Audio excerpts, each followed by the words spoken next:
welcome back to the Motor Trade Mentors podcast. Myself, James Alford, Theo Cook, and we've got Nathan from Castle View Car Sales in Wrexham. Congratulations if you are a Wrexham fan. That was another epic result. If you're not, never mind. So basically this is an opportunity for us to introduce Nathan to the world, and if you could be so kind as to tell us a little bit about yourself and your business, and we'll do as much digging as we can in the next hour or so. So fire away. I worked at an independent for 22 years, and then last year decided to basically set up, and there was a unit which was like 5 minutes drive from my house. So I thought, yeah, go for it. And then, I started full time here in October, and there's a mechanic who I basically worked with for 22 years. So he's in partnership with me. And we went limited last month. It's been busy. Like January, February was good, and then last month it was a bit dead really. But we've done enough to cover everything. So that was the first month, if you like, that we've had 2 wages coming out of it. So, but we're also doing retail work. So it's run of the mill cars up to like 5, 6, 7 grand, and service work. Cool. So retail work as well. Okay. How many are you stocking? At the moment we've got 12, but round about up to 15 really. Yeah, and that's as much as the site can take, is it, at the minute? No, not at all. So we started off with just this like workshop, and we had like 5 or 6 cars inside. We didn't have any land, and the fella who I rent it off, he cleared a load of land over the way, so you can fit about 30 cars in that. So we've added that to the site as well. Yeah. Oh, nice. Very fortunate really, because not many places want to have a car place, do they? We were looking into like industrial estates and stuff, but not as soon as you mention you're in the car trade, they don't want you on there. Yeah. No. And it's nice and local for you as well, which is good. Yeah, that's the beauty of it. So we're closed on a Sunday, but if someone messages me, because I'm like 4 minutes drive, I can be up here. Yeah. Which is good. Cool. I'm just looking at it now on the old interwebs. It looks like a very big old unit. So we've got it is a long unit, but we've got one section of it's all been like split up, if you like. It came luckily with a ramp already in it that the guy who owns it had, and then we got another ramp fitted last month, so we've got 2 now. Oh, lovely! It's great. So obviously, when a job goes wrong, you've got another ramp then. Yeah. So you're doing car sales mainly, but you're also doing run-of-the-mill public, like you trade into the public. Is that right? Yeah. So obviously, car sales mainly. That's where all of our profits come in, if you like. But we're doing a lot of aircon servicing at the moment. We've got one in now. Now is the time with the weather, isn't it? So I've got. I don't know if you can see my screen here. Is this? Can you see this? It says it's loading. Yeah, it says it's loading on mine. Ta-da! Come on, modern technology. Help me out here. It's not doing it. I've just got a Google map of where you are at the moment, but it doesn't. Did you plan to leave the old job then, Nathan, or was it just because this cropped up? Basically, like, I don't know. I just thought, I'm getting 38. I thought about it 10 years ago, but money keeps you grounded where you are, doesn't it? And I thought it was easy. It was a steady income. Obviously, I've got a family with kids and that. And I've always thought about leaving, but then I don't know. Sold my missus's car, and then sold the odd one off the drive. And I thought, I could get into this because I was doing it for someone else anyway. Yeah. So I just thought take the plunge really, because I'd only ever been there since I left school. I was a director of this company anyway, but I wasn't really treated the way. Yeah, so I just thought, best to go now. What sort of things have you, since you've gone by yourself, what sort of things have you struggled with that you didn't know about before? Yeah, I think I've come from where I was, it was just constantly busy. So we were selling like 45, 50 cars a month, with a workshop and that. So the initial thing was getting my head around, wow, okay. So it was mental there from like 8 till 5. It was busy. And then I come here and it's like a little bit of a mental health awakening. I'm like, oh, what do I do now? Yeah. Keeping yourself busy, valeting cars, whatever, and it was weird as well, having the time, like coming to, I don't know, 3 o'clock, and I was like, I'm done here, really. There's nothing else for me to do, which was odd to adjust to. But yeah, it's the whole VAT side and accountant side. I'm just this accountant lady sorting that out, because I'll be honest, I haven't got a clue about that. I just pay someone to do that because I don't know.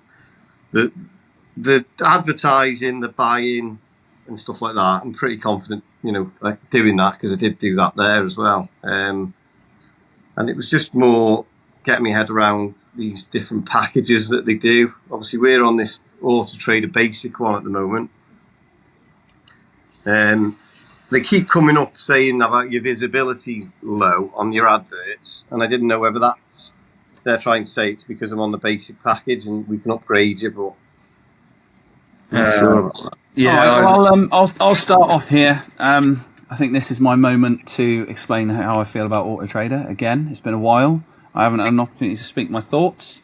I'll be honest with you, the way things are going at the moment, Nathan, I think they're trying to rob you. I won't lie to you.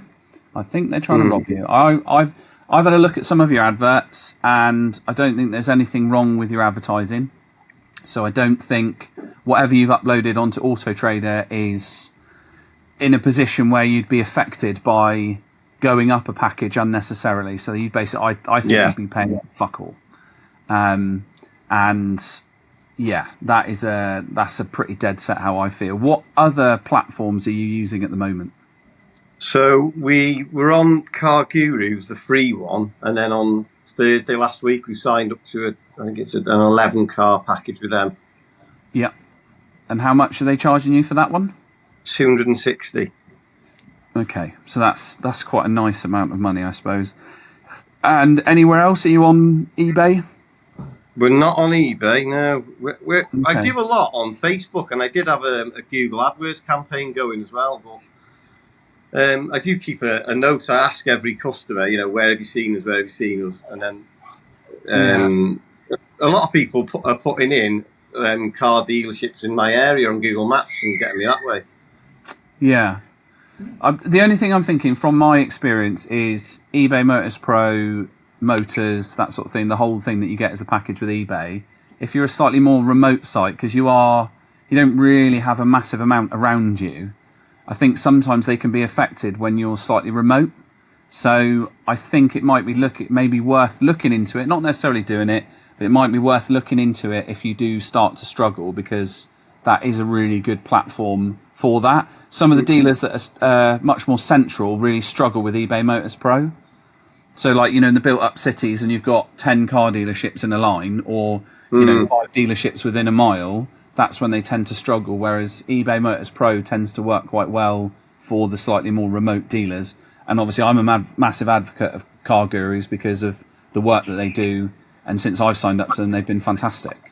So I can't fault them at all in that respect. So, yeah. You said you did quite a bit on Facebook. So I managed to pull up your Facebook profile. I'm not going to try and share my screen because it doesn't seem to want to play ball today. So it says here you got 57 likes and 122 followers. I know, it's not a lot, is it? No, it's just it seems okay. From a business perspective, if you're selling cars, I don't think you should be advertising air conditioning services if you're selling cars. Okay. I think if you're going to do both of them, I think you need to have Castleview garage services as one, doing functional car repairs, and Castleview car sales separately. I don't think you can mix the two, because people just assume that you're a car garage trying to sell a few cars, which puts a lot of people off. Okay. And I know that it would put me off if I was going to look at a car and I was like, oh, they're a garage, they also sell cars. I was like, oh no, that's not for me, no tar. But Right, okay. it's my personal preference. I'm not. You know, what I think is not. To be honest, right, I totally disagree with James completely in that. Yeah. And that's because I'm on the same side as you, Nathan, because we're a workshop. Yeah, so I've come from it was where I worked. It was a motor centre, so we done car sales and servicing. And I always thought, well, I've shown customers here because you got a ramp and that. It felt like they trust you more. They were like, "Oh, you fix them as well." And I was like, "Yeah, we do all our own prep." Yeah, yeah, I agree. I agree with you. But then that's because that's the way That's my background as well. Yeah, I suppose that's where I've come from. So we've always sort of found that if it's like, in fact, my dad still says it, which we have fallen out about in the past, but he still says we're a garage first and car sales second, which obviously it was a garage before we had it, so that was it's always been a garage. So obviously these days it's very, you know, the two link together so neatly, but yeah, I don't think it's I think it's a good thing that you've got the garage there. I think it does build trust with people. I don't think it's a bad thing. I think you should. I think you separate. Theo, I'm just on your Facebook now, and I haven't found a single advertisement that you fix cars on your Facebook page. No, I mean, obviously the thing is with the Facebook page, like, because obviously we've got, I don't know how many, we've got 1,300 or something, is it? I don't know. But obviously they're not. Most of those aren't particularly local people, so they only see the car sales. Obviously, locally, we've got, like, you know, we make a big thing about being a repair garage as well, because it's local customers that we're going to be getting in for that sort of work. I'm talking about Facebook here. I'm not talking. Yeah, no, I agree. No, I agree with separating the Facebook. Yeah. I don't think it's a bad idea. You know, because obviously you got the same website for the garage and the repairs, haven't you? Yeah. So yeah, that's fine. That's not a problem. But from a Facebook perspective, I just think if you're going to do, because Facebook's got a slightly broader audience, especially if you pay for a little bit of money, you get the people that are 80, 90 miles away, and those are the ones that are really, really important. And if they're so easy to put off at the same time as well. So that's what I would take from that. You got on their visitor chat as well. Yeah, how long I've you been with heard those you guys? guys touch a bit on that, and I did have WhatsApp on there. Yeah, but I didn't get anything off it. And then visitor chat, I get loads on it. I'm actually, James. I'm actually genuinely thinking of going back to them. Since I've had WhatsApp, it's been awful. really. Yeah. But we're dealing with different. This is what I said to you. This is what we always say. Every garage is different. You can't, because our customer base is old. So half of them haven't got WhatsApp, don't know how to use it. Whereas visitor chat, they think they can type away and they can do it on their desktop and that sort of thing. I think a lot of it depends on your type of business and your customer base, I think. So I'm generally thinking of going back to visitor chat, although I haven't told them I'd be yet. interested to see if that's the case. Like, We used to have a lot of visitor chat was quite busy, but I thought, well, if I can save 150 quid a month and go on to WhatsApp only that's free, then happy days. But it's just it has not worked. So They put me on a trial 3 months, and it was on Auto Trader and your website, and I was like, oh, the Auto Trader one, that'll probably be the one that worked. But it turns out didn't have anything from the Auto Trader one, but the website one we had quite a lot. So I think they're charging us now 100 plus the VAT. Is it 120 for the website? And yeah, I do get quite a few off that. It's definitely sold me a car. So yeah, I think we're going to hop back in, to be honest. But like I say, we can have these. We can different for every garage, isn't it? Yeah, we can always have these chats about advice and stuff, but ultimately it all depends on your customer base, your location. We can't say that's the definitive right way to do something. That's not the right way to do something. There's certain things we can give our experience to, but nothing. You know, we can't just say that's definitely, because we all have the same problems. Yeah. What? Not just coming off the advertise. I wrote a list of things as well. What do you guys do with in regards to cam belts? Because where I worked, it was just literally every car, no matter how much it was, if it was due a cam belt, we just did it. Is that still what you guys do, or do you try and get the customer to pay for it? I think we all do it differently. You do it differently to me, don't you, James? I think. it's getting grayer. The water's getting muddier for this. People's expectations have gone through the roof. So sometimes it depends. Like if the value of the car meets up to it, like we'll do it. If we're talking an 8, 9, 10,000 pound car, we've normally got a slightly bigger margin in it, so we will do it. The lower value vehicles, if somebody wants it done, we will make them pay for it. Yeah, so our policy is like very black and white. If the car's under 10 grand, if a cam belt's due, then we recommend, and we won't let the car go out unless they have it done, but it's a £200 contribution. Right, okay. And then if the car's over 10 grand, then and it's due, then we'll do it as part of it. The only slight difference on those is the wet belts on the Fiestas. Yeah. So we ask for 50% contribution to that across the board. So it costs us about 1,200 quid-ish, thereabouts, 1,200 quid, something like that. So we ask for at least 500 on the wet belts. But yeah, the others, if it's under 10 grand, then it's 200 quid if it's due. Like we sell a lot of Fiat 500s and stuff, and obviously they're due every 5 minutes on those. So yeah, and to be honest, customers are pretty. I've never really had an issue with that at all. We used to do them probably how you did it, Nathan, where we just replace them. Yeah. And it's just, I mean, the margins are so tight these days, it just can't work. So, whereas obviously, as James says, once you get over 10 grand, you've normally got a little bit more of a margin to pay. And they sort of expect people expect it. Yeah, exactly. Yeah. Yeah, you'd expect a customer, if you were going and buying a 10, 11, 12, 13,000 pound car, you would kind of expect it to be prepped and all the major services to be done. And yeah.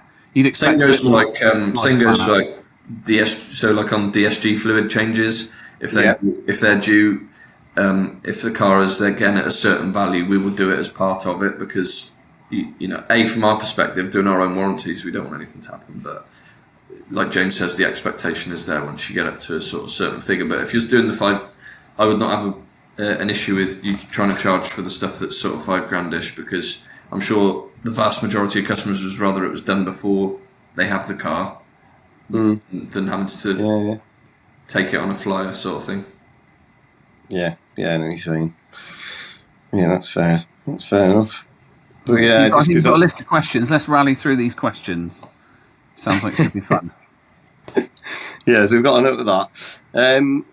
So I'm basically doing it on this Auto Trader I use a lot for when I'm buying cars. I'll put the reg and mileage in.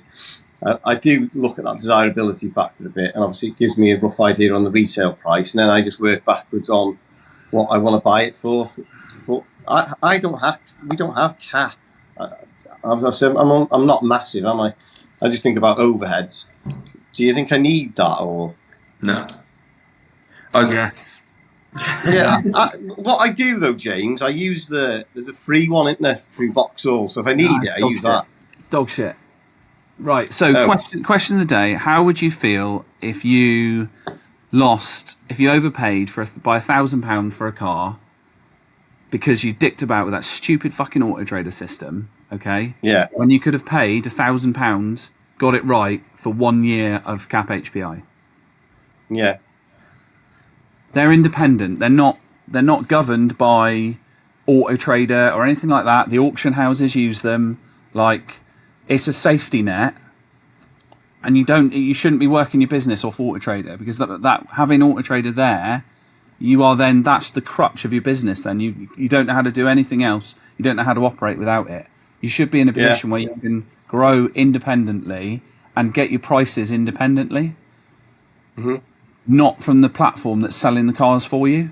Yeah, we use it. We trade quite a lot, so obviously we use it. It's important for if you're trading, it's important.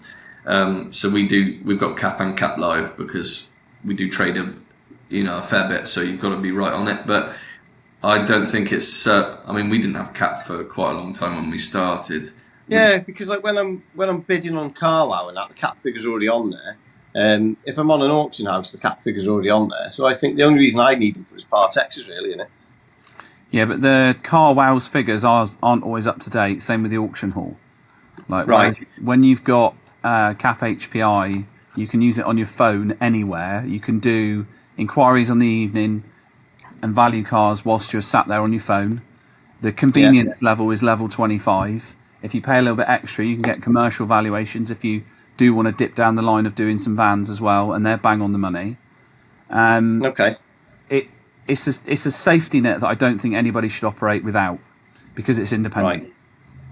There's nobody's got any loyalties to anybody. They are solely on their own, and it's 100% safe going forward. I don't think you'll ever be in a position where you go, I didn't get my money. I didn't get my money's worth here, because Auto Trader will eventually say that car's worth 15 quid more. I agree about the safety net, but I would say that it will stop you buying cars. Yes, I think it's for the right reasons though. This thing on Auto Trader where it goes desirability check, like fuck off. That's like putting a fucking skirt on a pig. Like, turn it off. Like, we're not idiots. Like, there's something in it for them. Like, there's something underlying there. There's a reason why they're doing it. It means they're super desirable because they've got 86,000 Ford Focuses lined up. They need to get shifted, and if they don't, then someone will cancel. There's an underlying thing which is not in your best interests, and you need to think about yourself long term. Yeah. Okay, that's fair. Sorry, I feel really passionate. We're disagreeing on everything today. It's fantastic. It's good to be back. I love it. It's good to be back. Yeah, but like Nathan is getting a honest view from two people that have experienced this from a lot, so he can make his own mind up. As with the information that he's got. Like, and you're living in both worlds. So you've got Auto Trader, which we don't use and I disagree with. So he can make his own mind up. You go there. If it goes wrong, he'll blame you. They're both talking bloody nonsense. I'm not going to listen to either of them. That's the safest bet. What else was I mentioned? Is it so? Warranties upset. So we put our own warranty on, and then we just stick some money into a little pot. Obviously, we've got our own workshop. We've got a mechanic. We're selling locally. We'll put a warranty on it, but we'll self-fund it. And then upselling warranties. Obviously, we use AutoGuard. So I just put like enough on it just to make it cheap and cover. When you're upselling them, how much are you marking up on them like? James is the man for AutoGuard warranties because he's with them, so he's the one. So we sell the 15-month package for $425. I'll be honest with you, I don't know what we pay, but the cover that people get, and I think 425 quid for 15 months is amazing. But what I would say with AutoGuard is they will do all of your promotional stuff. So we got all these posters made up with our logo on in the front office. They look very professional, and these little sort of like cards and stuff, and they are very easy to do business with. And I'd probably say the nicest thing is they're really good to our customers. Whereas a lot of warranty companies aren't. They don't answer the phone, or they're impolite in some of their emails sometimes. Like as far as professional warranties go, they are top of the pops from my experience. I've probably been through 7-8 different warranty companies over the year, and they have by far exceeded everyone else's expectations. Yeah, that's fair enough, isn't it? Okay. Yeah, so I was just putting, obviously, if I then put an AutoGuard warranty on a car and I sell it to a customer cheapish, it takes it off my head then, doesn't it? Yeah, but you've also got to be trying to give some value to the customer as well. So it's not just to get them out of your hair. Like if you're going to upsell, obviously you're going to want to upsell because you believe that it's going to be giving them some value. I would definitely try and, like, especially because if you are doing it yourselves locally, we've just found this because we've not really been upselling warranties, but we've decided that we're going to have to definitely do it because cars are just costing a lot of money to fix if they go wrong. But we've made sure that it's got breakdown cover and stuff on it as well. That's the one. I only do the breakdown cover one because we haven't got any way of recovering your car. Yeah, we're the same. So we just decided that, look, if we're going to get one in to upsell, you can have the 6 months from us, which is what we do as standard, which is fine. You get that for free, but there's no breakdown, there's no guarantee of a courtesy car, all that sort of thing. What we've done on the upsell one is make sure that we've got a company that can that you get breakdown and recovery included. So you're just giving that bit of extra when you are upselling it, you've got that extra value built in with it, if that makes sense. Yeah. So that's how we've done it. But We've got a slightly different approach again. Here we are. It's the fifth time today. So we do 3 months warranty as standard through AutoGuard, and then obviously you can buy the 12 months extra, which because we give 3 months away, you get that 15 months of warranty. Yeah. But we make a customer sign at the point of inception to say that they've declined the 12-month warranty, and there's method in what we're saying. So we're quite honest. Obviously, I sell lower value vehicles, and we always advise customers, if this is a finance purchase or this is putting you in a position where you've sort of not stretched yourself, but this is basically all that you've got, you should be spending that extra money to allow yourself to have a minimum of 12 months worth of motoring where you don't need to pay any extras on repairs. Yeah. So that's what we actively encourage to our customers. And reference breakdown cover, we have a conversation. We've got part of our sales process. We're like, have you got breakdown cover before you leave? And normally we sell a car on a Monday, hand it over on a Friday. In between that time, we'll send them information, say, look, have you got breakdown cover sorted out on your vehicle? It's no different to going on holiday without travel insurance. You wouldn't do that. Why would you do any different? Bearing in mind, you're buying a vehicle that is 10 years old, done 50, 60, 70,000 miles. So it's had a life. So there's no guarantee that car's not going to break down on the way home. So it would almost be irresponsible of you not to have breakdown cover. Yeah. And there's a lot out there which you can get very, very reasonably. And we say to them, look, some of the warranties that we do have got free breakdown cover. But we believe that if you go and shop around and look for a breakdown cover that's personalised to you, you would be better off. So like they might regularly go up and down the country to, I don't know, do 5-6 hour journeys. They want a breakdown cover that either tows them all the way to their journey, not just to the local garage, or one that brings them all the way home. So those are conversations that we have at point of inception, which makes sure that everybody knows where they stand. So nobody sits there with when, God forbid, sometimes it does happen, we've had that conversation. So we only hear from the customer after it's all happened and said, look, this has happened, can you fix my car? And everybody's calm. We don't get any of this, people want to stab you and, set fire to your children sort of stuff. Yeah. The one thing you definitely don't want, everything in this, you do not want grey areas with customers anywhere. You don't everyone knows exactly where they stand before they have the car and take the car away. That's one of the most, in fact, that's top tip for the day, I would say. Yeah. So if I can give you anything, it would be putting it on your receipt to say that they have declined, and we make them initial it as well to say that they've declined the 12-month warranty. Because when you get, this is another thing as well, when you get a customer that comes back to you, so when we've sold a 3-month warranty, they come back to you in month 4 going, I've had a problem with my car. I know it's outside of the warranty, but can you help me? Like, when we say no, not in an unpleasant way, but we'll say no. And we did offer you the 12-month warranty, and you declined it, and you signed it. Here's your signature. Mm-hmm. And they tend to be a lot more responsive to that in a good way than when you say no normally. Yeah. So you dip yourself out of that horrible gesture of goodwill zone because you've done all the work at the beginning, explaining to them what they should and shouldn't be doing with their new car purchase. Yeah. Yeah, that's right. Cool. Next one. What else did I? What else? So, DMSs. What do you guys use? Because where I come from, we used to use Click Dealer. I am in the process of moving. So I've been with Click Dealer for years, and we're moving to Dealer Kit. Dealer Kit very shortly, yeah. Okay. Primarily because we're getting a new website as well, so we're all it's all changed at the minute, but we're getting a new website, and Click doesn't integrate with the new website provider.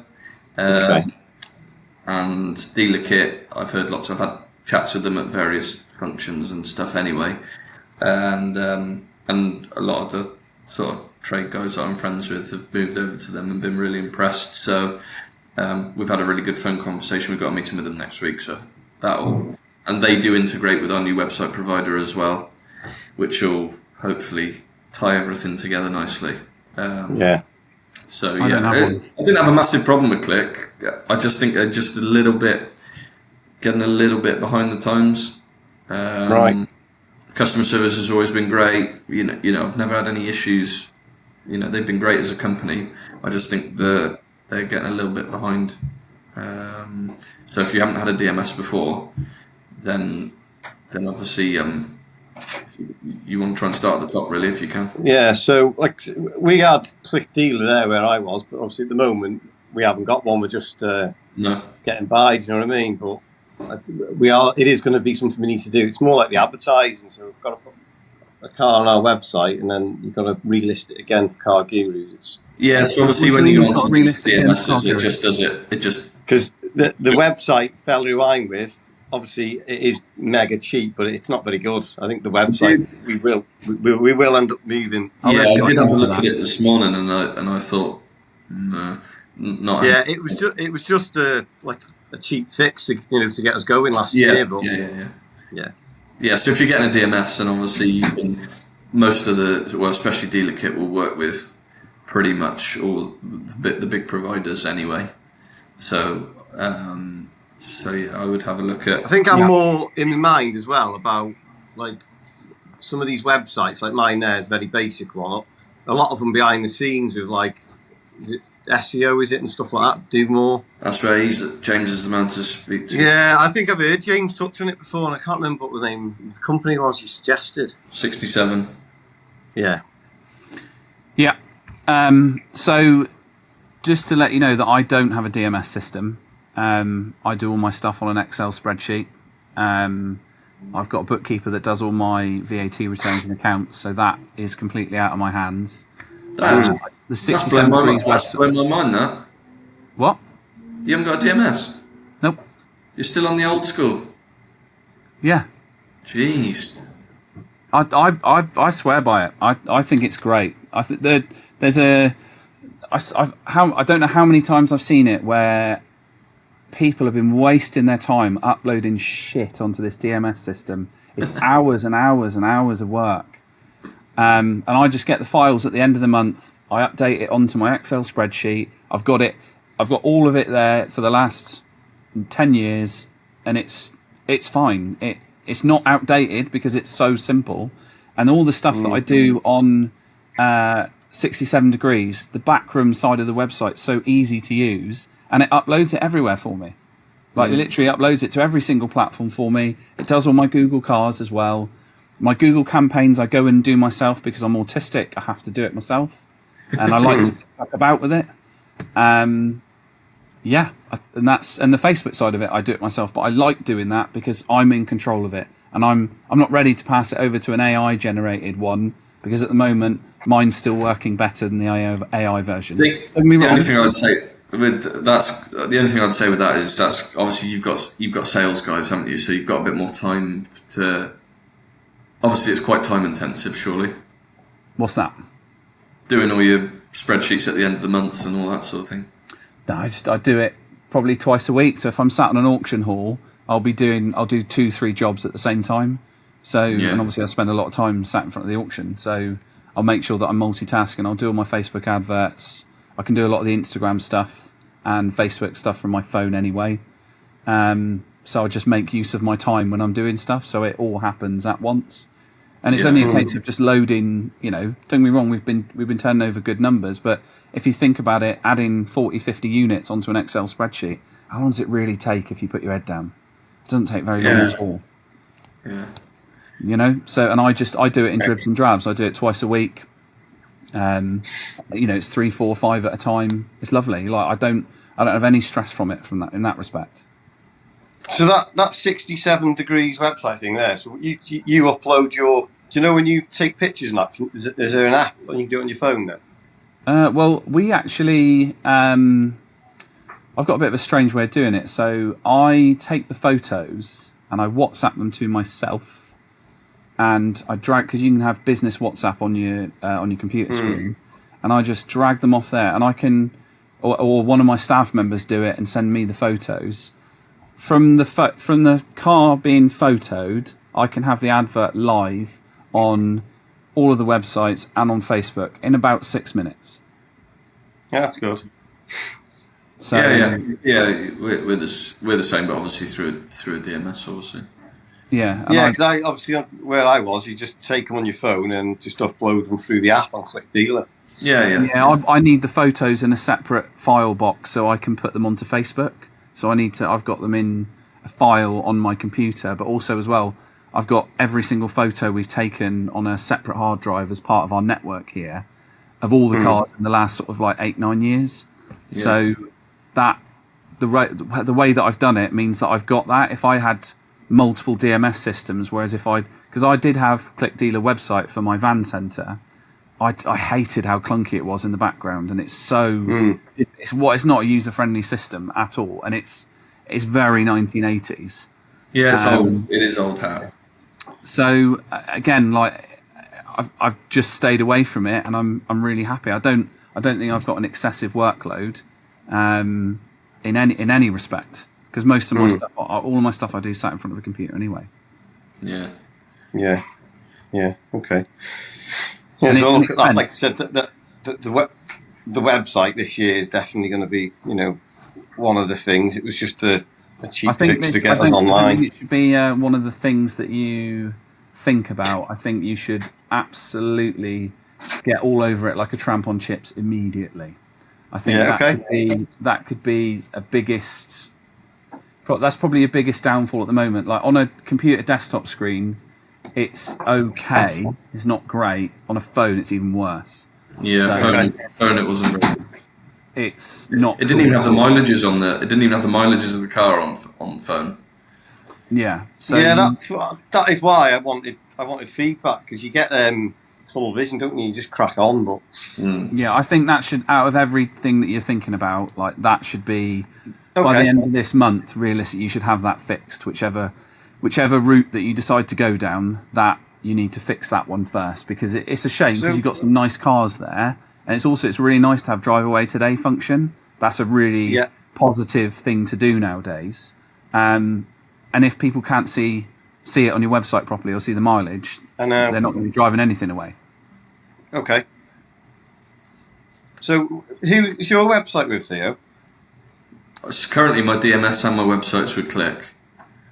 And that obviously integrates with Zero, which works for our workshop side of the business, which is through them as well. So it all goes together.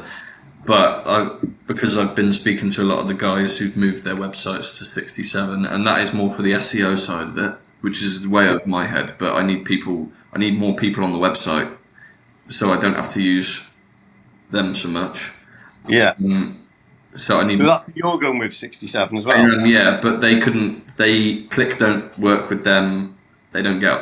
I think they get on fine, but they don't work properly. So I can upload, because we've got two sites, two locations on Click. I can just change it, and so we move cars from site to site all the time. So I can just click a button and it swaps it from site to site. Whereas in 67, they don't work with Click, so they have to take everything from Auto Trader. Right. And when they're taking stuff from Auto Trader, it doesn't. Auto Trader obviously thinks I only have one site because I've only got one dealer lot. I've only got one package.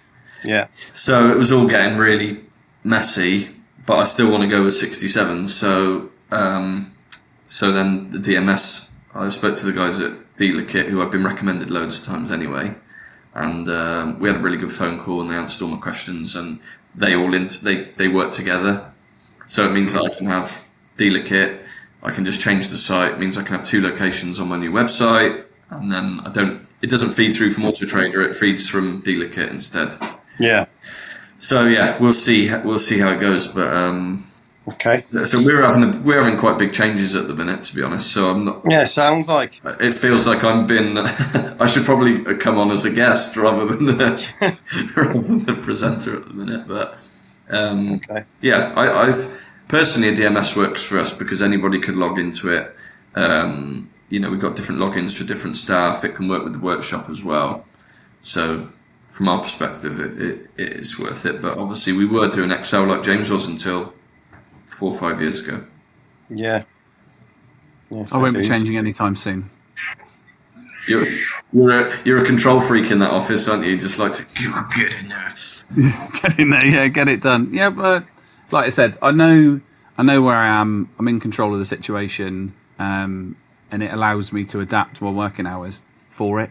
Obviously, you're quite new at the moment to it, so you probably do 30% more than what you need to, and you could probably do the same amount, and over time streamline what you're doing and do 30% less but achieve more. So the website, number one, that is, on the website as well, I would put, if you're doing service and repairs, have a separate tab for service and repairs, and have another tab for warranty stuff. Yeah, so definitely. That's what I would recommend, just because that's what people search for on the website on the regular. So I would definitely have that. But I think 67 Degrees have got a template for AutoGuard warranties anyway. So if you're an AutoGuard customer, they've got that. They'll literally just be able to go bang, done. Yeah. A couple of things I picked off listening to it is I had a mobile number and I didn't have a landline, so then I sorted that out. So that it just, I suppose it's just mentally for a customer. They see a local number, they feel a bit more obliged to call it, don't they? Oh, as they should, because you're not going anywhere if you've got a landline. If you're just a portable bloke, you could pack up shop at any time and just disappear. So I remember listening to one of you on there, and I sorted that out, I don't know, a couple of months ago now. So that still comes to the same phone anyway, but yeah. Oh, gone. Nope. You moved about. Have I lost you? Poof. And Joe. Back. Is Joe thinking about coming in? Is that... Back. Yeah, you moved. You've been moving. Bad. Did you get an air landline then or something, did you? Yeah, just something similar, yeah. Some app on my phone, yeah. Yeah, cool. Yeah, it's decent. Yeah. It's decent. Does it record the calls as well? You can have it doing that. You should do it. It's fun. It's always fun to listen to the calls back. Just for lols, like especially if you have a customer that's a little bit unreasonable. It's always nice to send them whatever they've just said to you and be like, how do you feel about that now you've calmed down? Yeah. So yeah. That's I would recommend that. Just even if it's I think it's a couple quid or something, 2-3 quid a month. Yeah. Just for them to do that. Would recommend. So I think we've covered a lot of stuff. So website, cool. Visitor chat. I'm really pleased we talked about that, because I've seen a little bit of a downturn. I used to get a lot of stuff through from visitor chat, and then when we changed over to WhatsApp, I'm not sure it's taken off as much. So the only downside is I had it on both sites. So when I had the opportunity to change, I was £440 better off a month. Yeah. So I was like, whoop-de-doo, let's go. But I am tempted to see. I'm borderline tempted to give it another go again. I just found that it was. Yeah, I can only put it down to we have been quiet the last couple of months, or quieter than usual, and the inquiries through WhatsApp have been. I think I've had two, and both times I've replied, I've had nothing back. Whereas the visitor chat will obviously, if people are sending messages at 2:00 in the morning or whatever, then it will still reply to them. Yeah. And I just think for my older people who can't, they just sit in front, like they've still got the old PCs in their front room, like sat, I think they can have a little tap away and they can take a bit of time. And whereas if obviously they haven't got WhatsApp and stuff like that, so I think I might try it. Depends if they're going to give me. They offered me like a reduced. When I was going to leave, they offered me like a cheaper option for the same package. So whether I jump back in but they told me they wouldn't, but we'll see. We'll see if they want some business again, I guess. Okay. And then I'll just monitor it, because obviously you only have to give 30 days. So I'll just jump in and try it, and then if the inquiries are still low, then I know it's not that. But so at the moment you've got 12 cars. Is that right? Yeah, we've got a Polo in the middle of getting prepped ready, but yeah. So and we're looking to buy another 2 this week. So we're going to be Obviously, up we're to just like 15. naturally trying to grow without getting into massive debt.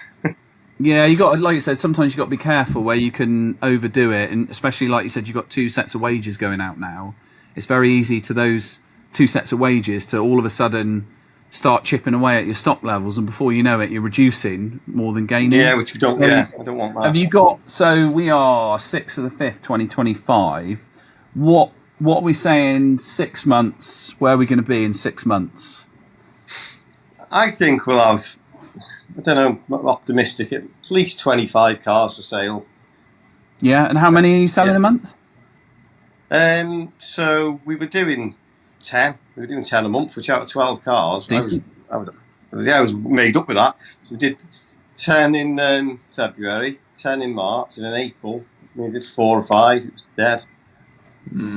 Okay, well, like I said, if you can get to the end of the year and you're selling 20 cars a month on the bounce, maybe 25, 30 cars in stock, I think you'd both be pretty chuffed with that. So, will you still, Yeah. if you did have that many cars, Nathan, would you still have the scope to? Would you still have the scope to prep all those yourself and still do the retail work, or would you just calm the retail work down a bit? Well, yeah, this is the beauty of it. What I've always liked about having the car sales and the retail is when one's quiet, you've got the opportunity to make money with the other kind of thing. But I suppose you just book it in accordingly. If people want to book in for a service, it's 3 weeks waiting list, or Yeah. That's what we do, because we've got. So we do we've a got lot. one full time who does car sales now, Like which Volvo obviously wise has as well, meant so less we can scope just for the. push, He's gone. Volvo He's customers gone. and stuff like that, and pick and choose what we want to book in. Really, He's moved it again. Joe's hanging in the best. corner. I feel. It reminds me of Mickey Flanagan. Like maintain the peep. Woo! I caught a peeper. Right. Fucking hell. Okay, so I'll see if I can get this screen. I've had a real nightmare with the screen sharing today. It's been a real. It'll be my internet here is shocking. Yeah, confirmed. Shocker. Yeah. Oh. I'm trying to see if I can get this. I've been trying to play with this screen thing, but it just keeps coming up black. Does it say loaded for you guys? No, just just 99%, whatever that means. Just got a buffer in. It's not 100. Don't I've got worry. a joke about that. There was a bloke that came home one day, and he came upstairs and he was with his missus, and he was bent her over the bed and he was absolutely going hammer and tong. And then all of a sudden he stopped. And she was like, "What are you doing, love?" And he goes, "Oh, I'm buffering." He said, "I've seen it on the porno last night."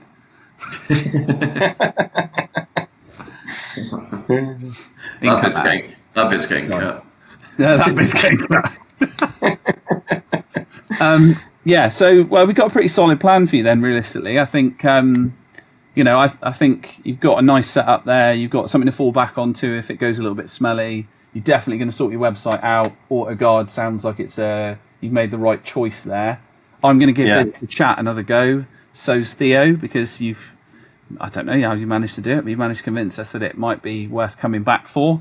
And yeah, have you got any other questions for us? Not that we know anything, just pretend.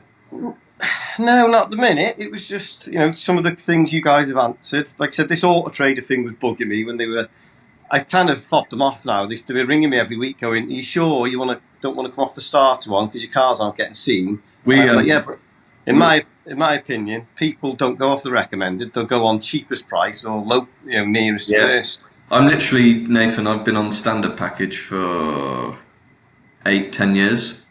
And I'm just, now the stock boost, we had a stock boost till the end of this month, until the end of May. I put my 30 days notice in 3 days ago that we're going to drop down to a starter package. So I can have all my stock 40 cars, and it's going to cost me 300 quid less a month than when I had 31 cars on there on the standard package. And again, we'll just monitor it. We'll just see how it goes till the end of the year. From on like these Facebook car sales dealer groups on Facebook, and loads of people are doing it, aren't they? Yeah, and although Auto Trader will tell you that they're not, and nobody's doing it, and everybody's increasing their packages and whatever. But as far as I can see, if you've got nobody searches by relevance or recommended. It's they want to be within 30 miles. They want to be. They've got 10 grand to spend. They'll look at the most expensive first, probably, because that's their budget. Or they're looking for a certain car. They'll find it. So we're going to try it. No, I agree. I agree with that. And obviously, my account manager says that it's a bad decision and whatever. But They're paid to say that. That £300 a month will cover me going back Visitor chat. We cover my visitor chat, but it'll also cover quite a lot of Facebook ads as well. So I'm gonna have, I just try it and see, and obviously your new YouTube following, TED Talks. Obviously YouTube, the sky's the limit now, isn't it? So it's probably only a few years to retirement, I imagine, but. I've been enjoying them. I'm not going to lie to you, mate. It's a secret thing. My wife has been saying to me. She was like, "Wow, I can hear Theo's voice. Like, you haven't been doing a podcast with him again." I was like, "No." He's been. Is it when you're struggling to sleep and you think I better put that on just to help me drift off? No, it wasn't that. It was much more inappropriate than that. Nice. So, cool. All right. Well, I think we've covered what we need to cover. I really appreciate your time. Obviously, we wish you the best of luck, and I really hope that it goes really well. Like you said, you can either get in contact with me and Theo if you want to talk about any other further bits down the line. Hopefully, see as much. I'm going to be keeping an eye on it anyway, and I'm looking forward to the new website and the Facebook stuff getting destroyed and getting after it, basically. And maybe we'll touch base in about 6 months' time. Okay. All right. We'll cut it off there if that's okay. We appreciate you. All right. Thanks for having us on. Cheers, guys.